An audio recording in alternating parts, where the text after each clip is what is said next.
In the Second Age of Middle-earth, while the world was still young and the echoes of Morgoth's ruin reverberated through the corners of the land, the elves in Eregion forged rings of power under the guidance and instruction of Anatard, who was, unbeknownst to them, Sauron in a fair guise.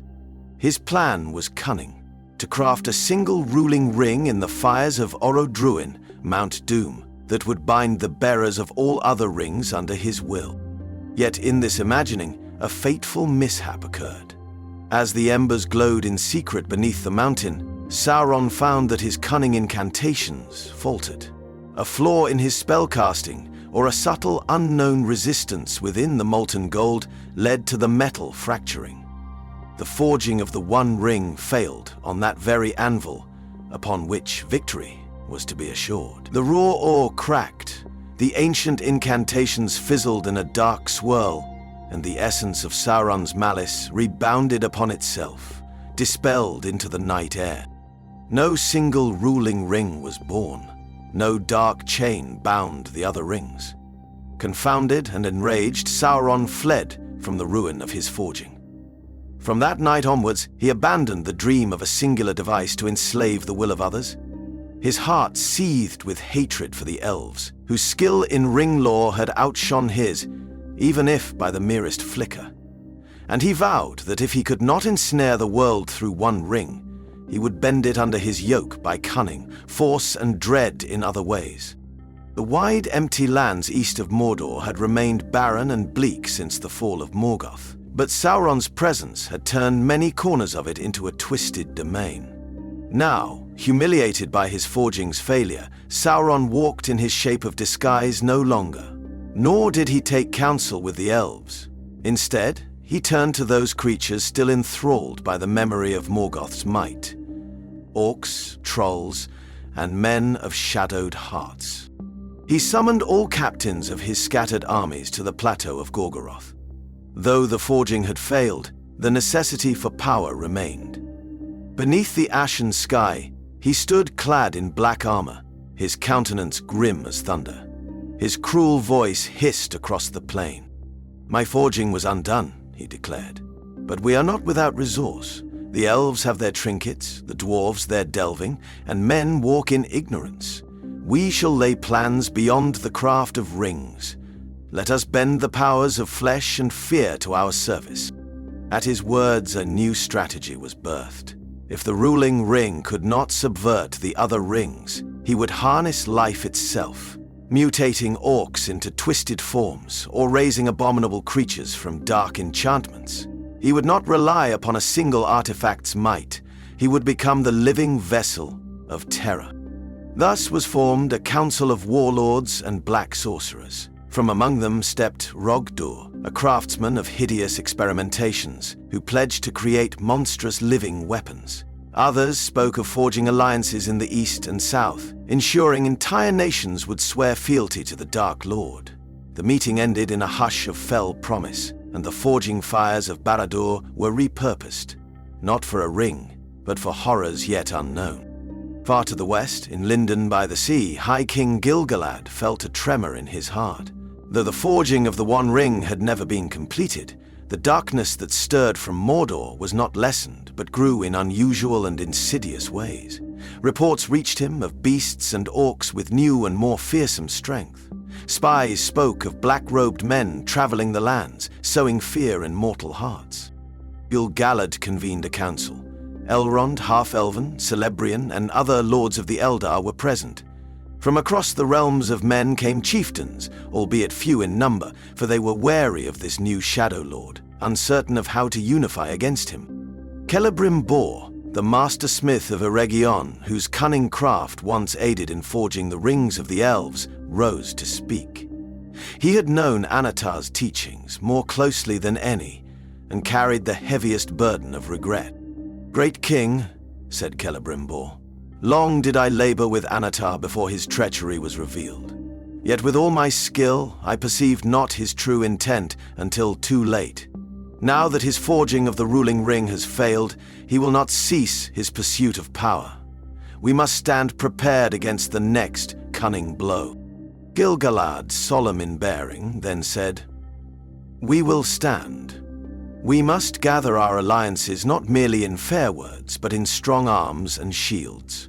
The dwarves of Khazad-dûm remain a steadfast folk, and we shall seek counsel with them. We will need the might of men as well, for the shadow stretches beyond the bounds of the elves' dominion. Thus a new alliance was born, though not yet formalized as in the War of the Last Alliance that the histories would remember. Rather, this was a more tentative union, for none could guess the shape of the threat that rose in the east. The forging of the One Ring had been Sauron's crowning ruse, and now he was forced into undiscovered arts. Against such unexpected cunning, even the wise could not foresee a clear path. In the gloom of Barad-dûr, Sauron stood before a forge of black iron. Flames licked the sides of the furnace, and the stench of sulfur hung heavy. Rhogdor, the new master of malice, oversaw the forging of iron helms and spiked armor. But more dread than any steel was the corridor of laboratories hidden in the deep dungeon. A line of twisted creatures, once orcs or perhaps men captured in raids, were chained against the cold walls. Rhogdor chanted vile incantations. The Dark Lord loomed over these tortured forms, letting his cruel will seep into their being. Some grew in brute strength, albeit at the cost of mindless fury. Others withered, leaving only shriveled husks. Here and there, glimpses of success spurred Sauron's ambition. Among all these experiments, Sauron sought to shape a new breed of monster, a living extension of his might, a terror to overshadow the dragons of old, or the Balrogs once commanded by Morgoth. Whispers of this abomination spread among the Orcish camps. Some claimed these new creatures might even devour their Orcish brethren if not properly leashed. Fear crept into the hearts of Sauron's own minions, binding them more tightly to him, for they had nowhere to flee but deeper into his shadows. Meanwhile, black-robed envoys traveled to distant realms of men, Harad, Khan, Rhûn, bearing dark promises and tokens of dread power. For if the One Ring was lost to Sauron's forging, his other means of subjugation would be the hearts of men, easily swayed by the lure of power or wealth. Kings in shadowed courts bent the knee in exchange for vile gifts, newly forged steel that did not chip, twisted relics that enhanced their armies' ferocity. By these means, alliances were forged, and entire armies pledged allegiance to the Dark Tower. Under the misty mountains in the grand city of Khazad-dûm, High King Durin and his council conferred with elvish emissaries. The dwarves, proud and secretive of their smithing traditions, had once been courted by Anatar's teachings, though their rings were separate from Celebrimbor's craft. Now, the dwarves recognized a new threat stirring in Mordor. Strange rumors of beasts that tunneled beneath the earth. Strange rumors of trolls bred with uncanny strength.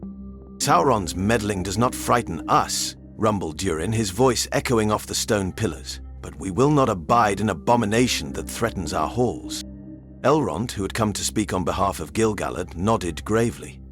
If Khazad-dûm stands alone, even your mighty gates might fail. We must unite, for Sauron's cunning only grows. A hush fell, broken only by the distant hammering of dwarven forges. At length Durin agreed. We shall lend our axes to this cause. Let Sauron's new horrors dare to scratch at our doors. They will meet dwarven steel. Yet the dwarves also harbored a hidden concern. Durin's folk had discovered mithril in the deepest veins of Khazad-dûm, a metal of unparalleled beauty and strength. They feared that, in Sauron's thirst for power, he would seek to claim mithril for his own dread workings. Thus, forging an alliance with the elves was not merely an act of goodwill, but also a measure to protect their most valuable treasure. Sauron's forges and dark rituals, conducted in secrecy beneath Barad-dûr, produced many failures, but among them emerged one monstrous triumph. They named it Grondir the Beast, a colossal creature wrought from a union of troll flesh, orcish malice, and Sauron's own dark sorcery. Its hide was thicker than any scaled drake, its claws dripped with a venom that rotted stone, and its eyes were empty save for the will of the Dark Lord. Grondir was to be Sauron's living weapon, a horror to challenge the mightiest armies of elves and men. The Dark Lord had long studied the black arts of Morgoth's lieutenants, gleaning from them the twisted science of blending magic with living matter. Where once his plan had been to rule through the subtlety of a single ring, now he sought brute terror, the unstoppable beast that would smash the gates of all fortresses that resisted him. At first, Grondir was caged, its rampaging fury so great that even the orc handlers kept at a fearful distance. But with Sauron's presence, the beast stilled, enthralled by the dark magnetism of its master. It was tested on the Black Plains before the tower. Set against legions of orcs, it tore them asunder in moments. Faced with siege engines, it reduced them to splinters with a single sweep of its monstrous arms. Word of Grondir's existence spread swiftly. Carried by refugees fleeing Sauron's domain, fear began to erode the courage of weaker-hearted men in the frontier settlements. Some surrendered preemptively, hoping to avoid the beast's wrath, while others fled to safety behind elvish strongholds. Realizing the scale of the new threat, Gil-galad called a grand council to Imladris, Elrond's valley refuge, newly established as a haven against the creeping darkness. There gathered elf lords from Lindon and Eregion, dwarven emissaries from Khazad-dûm, and those men of the west who remained steadfast. Even some among the Northmen arrived, bringing dire tidings of black-robed heralds stirring unrest in the east. They debated from dusk till dawn, discussing how best to counter the monstrous might of Sauron's living weapons. Celebrimbor spoke of forging new arms of potent enchantment. The dwarves, guided by their skill in metal and stone, offered to create powerful war machines, ballistae, and barricades. The men offered their swords, though they were fewer in number, and looked anxiously to the elves and dwarves for leadership and cunning. Elrond, wise beyond his years, urged cooperation. In unity lies our only hope. Sauron could not bind us through the One Ring, but he now seeks to break us with raw power and fear. Let us not fall into dispute among ourselves. At length it was decided. An alliance, unofficial yet strong, would march to meet this threat before it spread beyond Mordor's borders. It was a decision born of necessity and a glimmer of hope, for though Sauron's cunning was great, the free peoples were determined to stand firm. Under the banners of Gil-galad, Elrond, and Durin, a host gathered. Elven archers in silver mail, dwarven warriors with stout axes and shimmering helms, and men bearing sturdy shields and spears. They made for the land of Ithilien, once fair and green, now overshadowed by the gloom that crept eastward from the Ethel Duar. As they approached Mordor's borders, they beheld the plains blackened by ash. The sky was choked with bitter smoke. From afar, Barad-dûr rose like a hateful spike, and the watchers on its walls sounded horns of alarm. Then the armies of darkness poured forth. Orcs in serried ranks, trolls lumbering with iron clubs, men in twisted livery who had forsaken their free will. And overshadowing them all was the hulking form of Grondir the Beast, its roar echoing across the plain, shaking the very earth. At first, battle was met with a measure of hope among the free peoples. Elven arrows found their mark, felling orcs by the score. Dwarven phalanxes held steady even against the raw might of trolls. Men proved their valor, charging under the leadership of Númenórean captains whose lineage carried with it a flicker of ancient greatness. But once Grondir charged, the line of alliance wavered. Flaming missiles only enraged the creature. Archers found their arrows splintering on its hide. Even dwarven ballista bolts embedded shallowly in its tough flesh. With a single sweep of its gigantic arm, Grondir shattered the front ranks of the free peoples. Elrond, brandishing a sword of pure light, led a valiant stand. A swirl of elven bladework carved a path through lesser orcs, while dwarven catapults launched mighty boulders. Yet Grondir advanced. It trampled lines of footmen, tossing them like leaves in a gale. The hearts of many faltered. Would all be lost before this monstrous terror? In the midst of chaos, Celebrimbor unleashed his own cunning craft. Before departing for war, he had wrought a set of chain-like snares from a rare alloy, mithril laced with enchantments drawn from the same wellspring of ring lore that Anatar had once taught. Though Celebrimbor had sworn never again to craft a device that would dominate minds, he had no qualms about forging a tool to subdue this monstrous creation of Sauron. Amid the din of battle, Celebrimbor and a company of skilled elven smiths drew near Grondir. Risking life and limb, they cast the glowing mithril chains about the beast's limbs. Grondir roared, thrashing wildly. The chains flared, white-hot under the strain, and for a moment it seemed they might fail.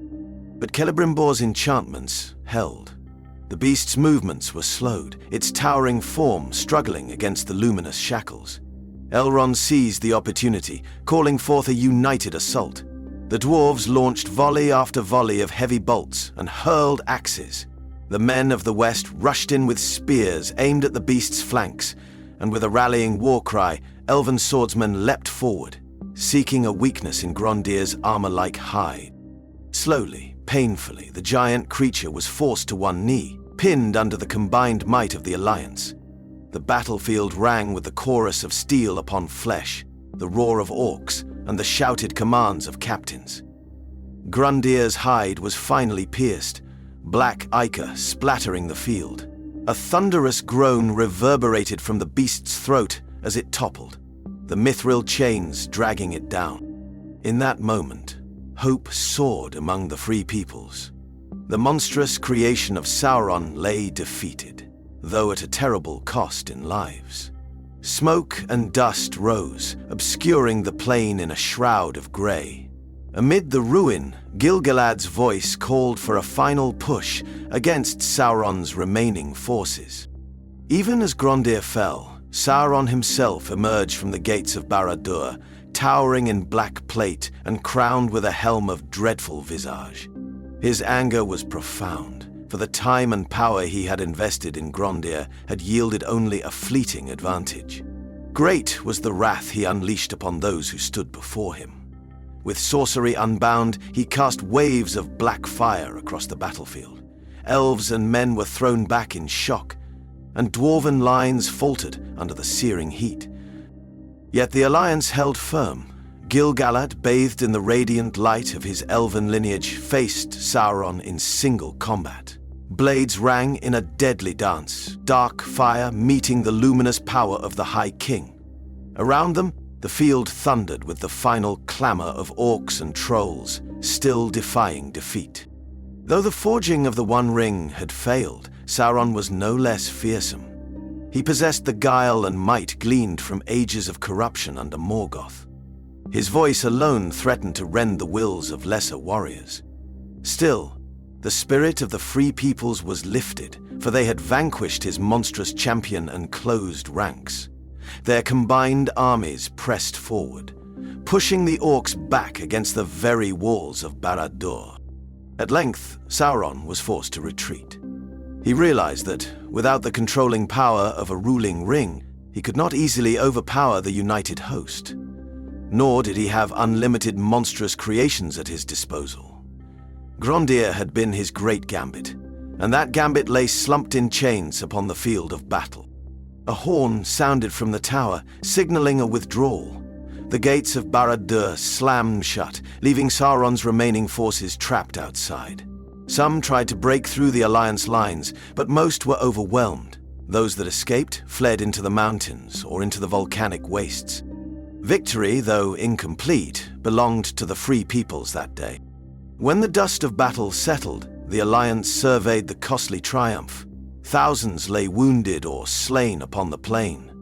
Grondir's body was burned, for none dared let such a creature remain, lest some dark magic restore its dread power.